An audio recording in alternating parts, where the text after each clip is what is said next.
Assalamualaikum warahmatullahi wabarakatuh. Perkenalkan, nama saya Ikram Walid dengan NIM 2408447. Di sini saya akan menjawab pertanyaan tugas akhir mata kuliah filsafat. Pertanyaan pertama adalah, jelaskan bagaimana pendekatan dialektika dapat digunakan untuk memahami konflik antara orientasi prestasi dan orientasi pendidikan karakter dalam olahraga. Di sini akan jawab, pendekatan dialektika digunakan untuk mencari jalan tengah dari dua pandangan yang berbeda. Dalam olahraga sering terjadi konflik antara mengejar prestasi dan membentuk karakter. Orientasi prestasi berfokus pada kemenangan dan pencapaian hasil terbaik. Sementara itu, orientasi pendidikan karakter lebih menekan kejujuran, disiplin, tanggung jawab, dan sportivitas. Melalui pendekatan dialektika, kedua hal tersebut tidak perlu dipertengahkan atlet dalam mengejar prestasi tinggi tanpa meningkatkan nilai-nilai karakter. Juga tetapi menjadi pribadi yang berkualitas. Adapun pertanyaan yang kedua, fenomena penggunaan teknologi VAR, HAF, AI, dan olahraga semakin berkembang. Analisislah fenomena tersebut menggunakan perspektif epistemologi filsafat olahraga. Baiklah, di sini saya akan menjawab. Epistemologi adalah cabang filsafat yang membahas tentang pengetahuan dan kebenaran. Dalam olahraga, teknologi seperti VAR, HAL digunakan untuk membantu wasit mengambil keputusan yang lebih baik. Akurat teknologi yang dapat mengurangi kesalahan manusia yang membuat pertandingan lebih adil. Namun teknologi tidak boleh sepenuhnya menggunakan peran manusia keputusan. Agar tetap memerlukan pertimbangan manusia karena olahraga tidak hanya tentang data tetapi juga tentang nilai dan pengalaman. Adapun yang pertanyaan ketiga, analisislah makna tubuh dalam olahraga berdasarkan pandangan filsafat fenomenologi. Baiklah, di sini saya akan menjawab. Menurut fenomenologi, tubuh bukan hanya alat fisik, tetapi juga sarana manusia untuk merasakan dalam mengalami dunia. Dalam olahraga, tubuh digunakan untuk bergerak, berlatih, dan berkompetisi. Melalui tubuh atlet merasakan kemenangan, kekalahan, kelelahan, dan semangat. Adapun karena itu, olahraga bukan hanya aktivitas fisik tetapi juga pengalaman hidup yang membantu seseorang mengenal kemampuan dan batas dirinya. Adapun pertanyaan yang keempat, dalam olahraga, cabang olahraga sering terjadi perilaku tidak sportif demi meraih kemenangan. Analisislah fenomena tersebut menggunakan perspektif aksiologi. Baiklah, di sini saya akan menjawab. Aksiologi adalah ilmu yang membahas nilai dan etika. Perilaku tidak sportif seperti curang, doping, atau sengaja melanggar aturan bertentangan dengan nilai-nilai olahraga. Meskipun dapat memberikan kemenangan, cara tersebut tidak memiliki nilai moral yang baik.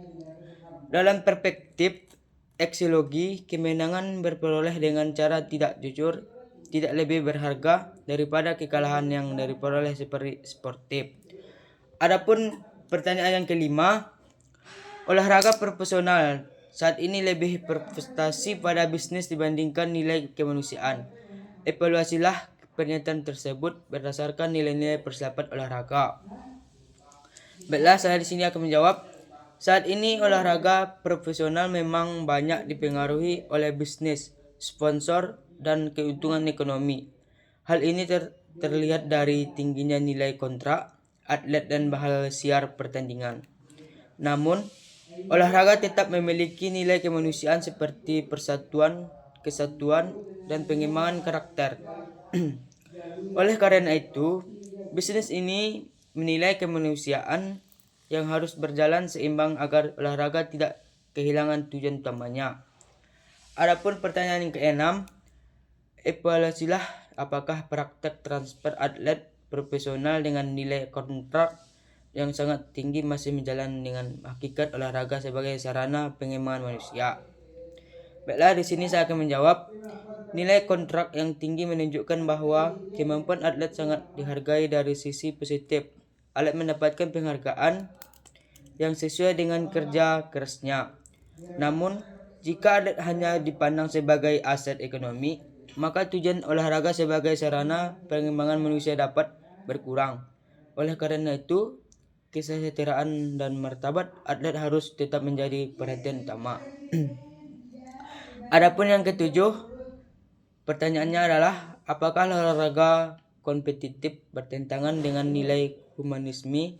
Berikan evaluasi kritis disertai argumentasi filosofis. Baiklah, di sini akan menjawab.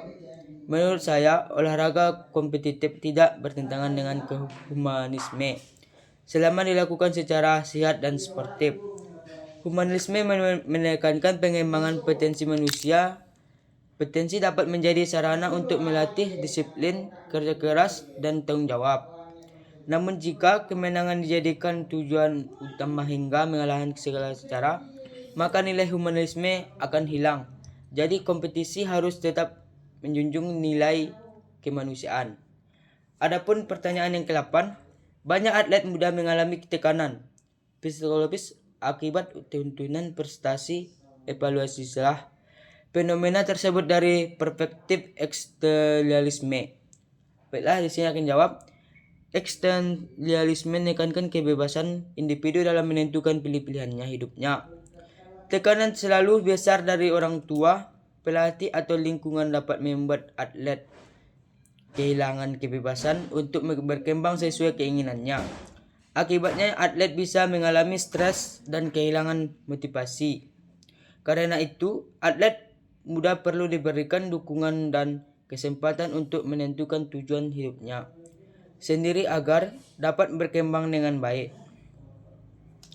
Adapun pertanyaan yang ke-9, rencanalah sebuah model pembelajaran pendidikan jasmani yang mengintegrasikan nilai etika olahraga, fair play, pengembangan karakter, dan kebebasan individu.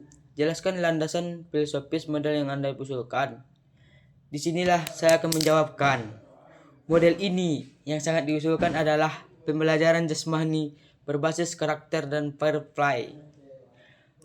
Dalam model ini, siswa tidak hanya belajar keterampilan olahraga tetapi juga belajar kejujuran, kerjasama, tanggung jawab, dan rasa hormat kepada teman maupun lawan. Landasan filosofisnya adalah humanisme, yaitu pandangan yang mengutamakan pengembangan manusia secara utuh, baik fisik, mental, maupun sosial. Dengan demikian, siswa dapat berkembang menjadi pribadi yang lebih baik, yang sejahtera dan bermartabat, dan beranggotakan sejahteranya manusia dapat berkarakter. Adapun yang ke-10, pertanyaan terakhir, sebagai calon guru PJOK, pendidikan jasmani olahraga kesehatan, buatlah gagasan atau manifesto singkat mengenai olahraga ideal di Indonesia masa depan berdasarkan kajian atau ontologi, epidemiologi, dan aksiologi olahraga. Di sini saya akan menjawab pertanyaan ke-10. Menurut saya, olahraga ideal Indonesia masa depan adalah olahraga yang mampu menghasilkan atlet berprestasi sekaligus berkarakter. Secara ontologi, olahraga dipahami sebagai sarana pengembangan manusia secara menyeluruh. Secara epistemologi, pembinaan olahraga harus menggunakan ilmu, pengetahuan, dan teknologi yang tepat. Adapun secara aksiologi, olahraga harus menjunjung tinggi kejujuran, sportivitas, disiplin, dan tanggung jawab. Demikian olahraga Indonesia hanya mencetak juara, tetapi juga membentuk generasi yang sehat dan cerdas dan bermoral. Baiklah, di sini saya sudah menjawab pertanyaan dan menjawab semua soal filsafat. Saya akhiri. Wassalamualaikum warahmatullahi wabarakatuh.